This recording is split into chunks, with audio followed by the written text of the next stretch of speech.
ঈদের দ্বিতীয় দিন আজ। আনন্দের এই মাহেন্দ্রক্ষণে চারদিকে যখন উৎসবের আমেজ, তখন প্রকৃতির নিজস্ব রঙে সেজেছে দেশের ফুলের রাজধানী গদখালি। যশোরের ঝিকরগাছা উপজেলার গদখালি এখন এক জীবন্ত ক্যানভাস। মাঠের পর মাঠ জুড়ে ফুটে আছে লাল গোলাপ, সাদা রজনীগন্ধা, রঙিন জারবেরা, গ্ল্যাডিওলাস আর হলুদ গাঁদা। ঈদের খুশিতে যেন এই ফুলগুলো আজ বেশি সতেজ, বেশি প্রাণবন্ত। ঈদের বিকেলের গন্তব্য। ঈদের দ্বিতীয় দিনে বিনোদন পিপাসু মানুষের ভিড়ে মুখরিত গদখালির পথঘাট। তপ্ত রোদ উপেক্ষা করেও দর্শনার্থীরা ছুটে আসছেন প্রকৃতির এই সান্নিধ্যে।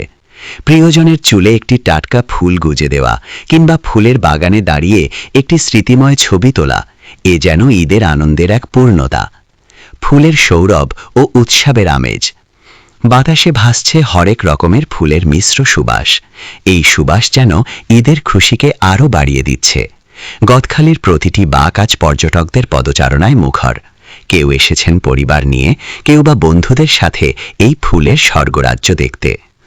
ঈদের এই মৌসুমে ফুলের চাহিদাও থাকে তুঙ্গে, তাই পর্যটকদের আগমনের পাশাপাশি ব্যস্ত সময় পার করছেন স্থানীয় ফুল চাষিরাও। তাদের মুখেও ফুটেছে হাসির ঝিলিক, যাই ঈদের আনন্দকে দ্বিগুণ করে দিয়েছে। ফুলের স্নিগ্ধতা আর ঈদের পবিত্রতা মিলেমিশে একাকার আজ গদখালিতে। আপনি যদি প্রকৃতির সৌন্দর্য ভালোবাসেন, তবে ঈদের এই ছুটিতে গদখালির চেয়ে সুন্দর আর কোনো গন্তব্য হতে পারে না। নিউজ ডেস্ক, দৈনিক যশোর নিউজ। ঈদ মোবারক।